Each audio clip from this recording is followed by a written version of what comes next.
Hello, my beautiful souls. Welcome sa ating tarot reading sessions. Keep in mind, general reading po ito. Maaaring mag-resonate, maaaring hindi.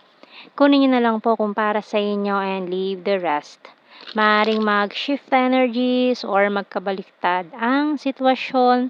Kaya kayo na pong bahala kung saan kayo nakalugar sa reading natin. So, let's see.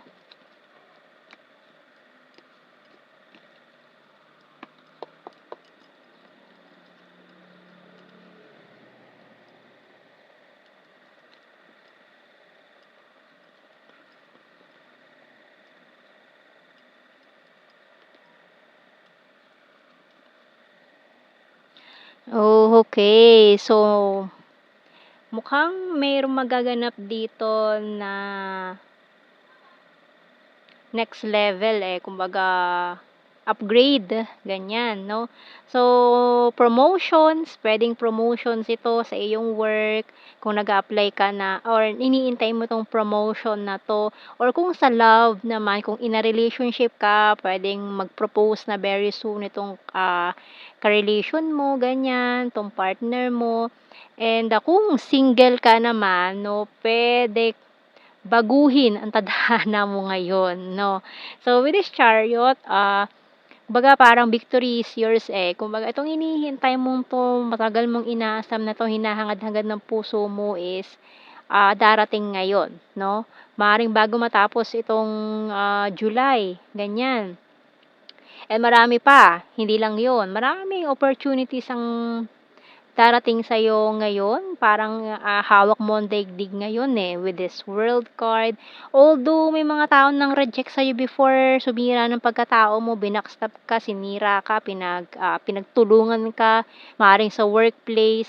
Ito, na mga nangyaring ito with the Ten of Swords and Four of Swords, kumbaga parang, you're still healing from something na hindi naging maganda.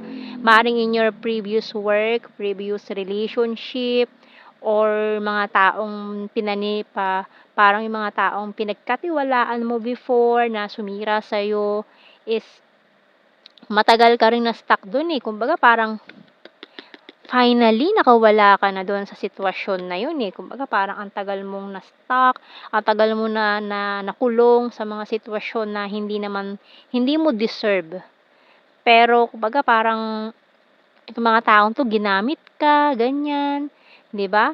Para kang baka na ginagatasan ng mga taong ito na sumisira sa buhay mo. Pero ngayon nakawala ka na dito, congratulations kung ano man 'tong pinagdaanan mo kasi natakasan mo na sila. Huwag ka ng lumingon sa mga taong yon na sumira sa'yo 'no, kasi for some of you kumbaga parang binabalikan niyo pa yung nangyari kumbaga ninanamnam niyo pa yung sakit, yung nangyari sa past na nalampasan mo. Kumbaga malayo ka na sa kanila, nasa taas ka na 'no, 'wag mo nang hayaan na ibaba mo pa ulit yung sarili mo sa mga gano'ng klase ng tao 'no. So, hayaan mo na yung mga taong yun, 'wag mo nang bigyan sila ng access sa buhay mo. Kasi minsan ka na nilang inabuso, sinira, ganyan, 'di ba? So, wala na silang karapatan na makinabang sa kung ano man yung meron ka ngayon. Okay, so tingnan natin anong message ng Archangel natin dito. Kasi nagre-recover ka na nakaka-recover ka from this past trauma na pinagdaanan mo sa mga taong ito na oportunista, no? So, itong mga taong 'to na parang ginatasan ka na ikaw yung lahat gumagawa para sa mga taong 'yan na hindi ka nila na-appreciate, 'di ba? So, it's about time na ikaw naman, isipin mo muna yung sarili mo. Okay, so we have here Indigo and Crystal Children by Archangel Metatron. You have a bond with children. In particular, you can help children who are sensitive. So, lapitin ka ng mga bata no? Lalo na yung mga or yung mga ano mo, childhood trauma mo, ba? For some of you, itong nangyaring ito is nangyari in the past, in your childhood. Itong mga trauma na to na parang bumabalik pa rin sa iyo, no? Yung mga traumang yan na lalo na at may maganda ka kasing aura Although yung mga bata na lumalapit sa iyo na parang nafi-feel nila yung good aura mo kaya nakakatulong yung mga batang yan sa'yo to cleanse 'no. May mga bata kasi na ano, yung mga, yan mga mga indigo and crystal children, may mga gifts yung mga batang yan na nakakatulong sila na kaya 'wag mo silang itataboy 'no. Yung mga batang kasi yan is, may mga ano sila, gifts sila na naki-cleanse nila yung mga tao na may pinagdadaanan sa buhay. Kumbaga hindi natin alam na yung batang yun pala is a human angel, ganyan. Maraming gano'n. So, lalo na yung mga bata na very bubbly na lumapit sa'yo is nakangiti, tinatawanan ko. Lalo na yung mga baby, 'di ba? So, ayan na 'pag, nakasabay mo siya is ningingitian ka, nakatitig sa'yo, 'di ba? So, nakaka-light up ng mood, ganyan. So, kumbaga tinutulungan ka nila na matanggal 'tong mga pinagdaanan mo negative energies, ganyan. So, tingnan natin. Kuha tayo ng mga signs and symbol cards dito. Kaya mapapansin mo yan, lapitin ka ng mga bata, yung mga batang mababait, hindi yung mga batang pasaway na makukulit, ganyan. So, ngingiti lang yan sila yung mga batang yan. So, bibigyan ka niya ng mga papuri na na napaka ano mo, mabait ka, maganda ka, ganyan. So, papupurian ka nila ng para maging mas magaan yung energy mo. Kumbaga, 'di ba? Yan ay mga angel natin na para nagbibigay din sila ng magandang mood. Kaya ano, yung negative energy is mawawala. Okay, so we have here the rain, traffic lights, ayan oh, your healing. Magandang ano mo no, talagang naghi-heal ka na from this past trauma. Gumaganda na yung buhay mo. And ayan oh, hindi pa rin natatapos yung mga kumbaga parang for some of you is nawalan ka na ng pag-asa, gusto niyo nang tapusin, hindi 'no, kasi open book pa, marami pang puwedeng mangyari. Maraming opportunities ang coming in sa'yo, kaya kung sumuko ka sayang naman 'yun, 'di ba? So we have here waterfall sa bottom card natin. Maganda ang iyong ano ngayon, healing, tuloy-tuloy na 'yan and, kumbaga itong hinihintay mo, very ano ka, very patient ka, 'no? Kaya although itong mga pinagdaanan mo na hindi maganda, rain and waterfalls, marami kang luha na iniyak, 'no? And with this shovel, kung for some of you talagang yung trauma talagang hinuhukay pa rin from the past, 'no? Kaya may mga times na 'pag mag-isa ka naalala mo pa rin yung mga nakaraan, nalulungkot ka pa rin kasi hinuhukay pa rin with the shovel na 'yan. So, sa mabi parang iniisip niyo na, wala kang halaga, wala kang kuwenta, pero hindi nakikita ng mga tao. Maaaring sinabi sa'yo 'yun ng mga taong 'yun na wala kang kuwenta sa kanila kung wala silang napupura sa'yo, 'di ba? So, ngayon ayan, pahalagahan mo ang sarili mo dahil isa kang diamond. Kumbaga 'yun 'di ba yung diamante kaya naging diamond 'yan, kaya ganyan ang ano niya, kasi marami siyang pinagdaanan na polishing 'no, kaya ganyan kaganda ang diamond. Parang ikaw din, marami kang pinagdaanan na mga pagsubok sa buhay kaya yung outcome is very shining na parang diamond, 'di ba? So, ngayon, kumbaga, hindi ka na nila afford, 'di ba? Dati, binabalewala ka nila, ginagamit ka lang nila, pero ngayon, hindi na sila makakalapit, no? Kasi wala na silang access. Okay, so tingnan natin. I want to see you this weekend. So, ayan ha, itong mga taong to, lalapit pa rin yan sa'yo, parang linta na kumapit sa'yo dati. So, we have, ayan, disaster talaga yung mga taong yan. Kaya iwas-iwasan mo na.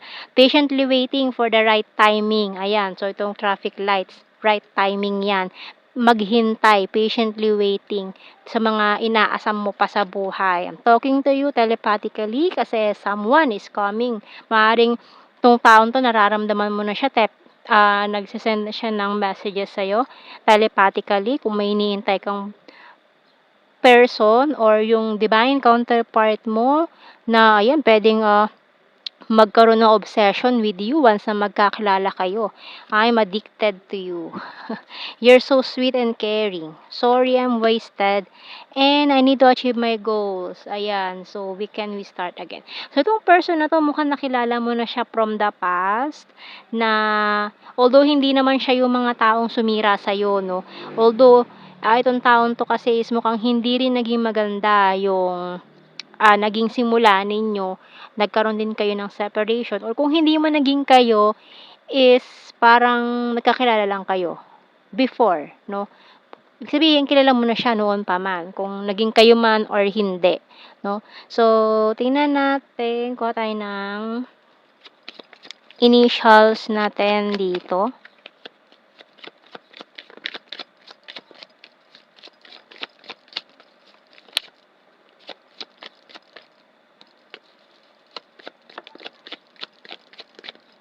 Okay, letter T, M, B,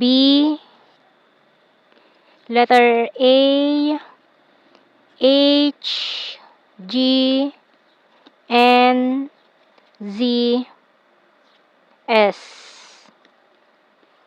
L. Ayan. And let's see sa blue card, we have here, ayan na, ang iyong soulmate coming in. So, matinding attraction na mararamdaman mo from this person once na makilala mo siya. Alam mo yung ma-obsess agad talaga itong taong to sa'yo.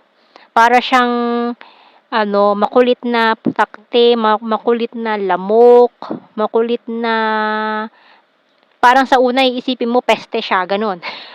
Pero hindi, 'no?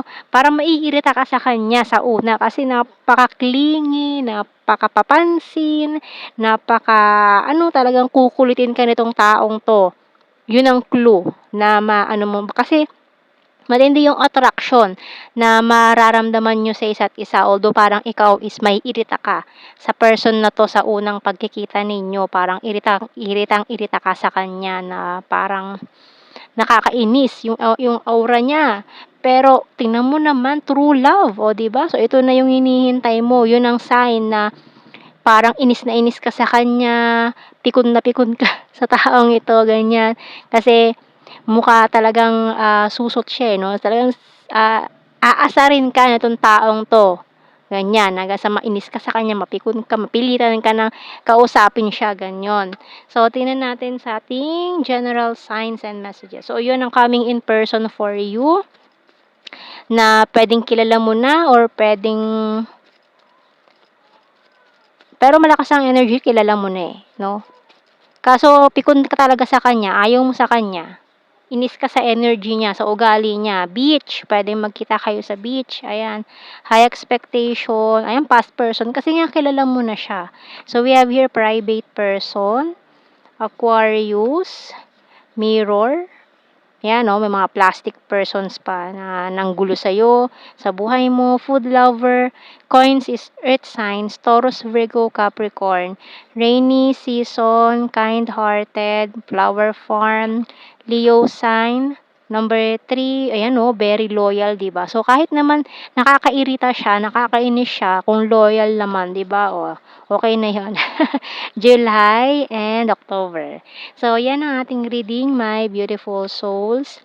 Thank you for watching. Take care and God bless. See you in our next reading, guys. Bye-bye.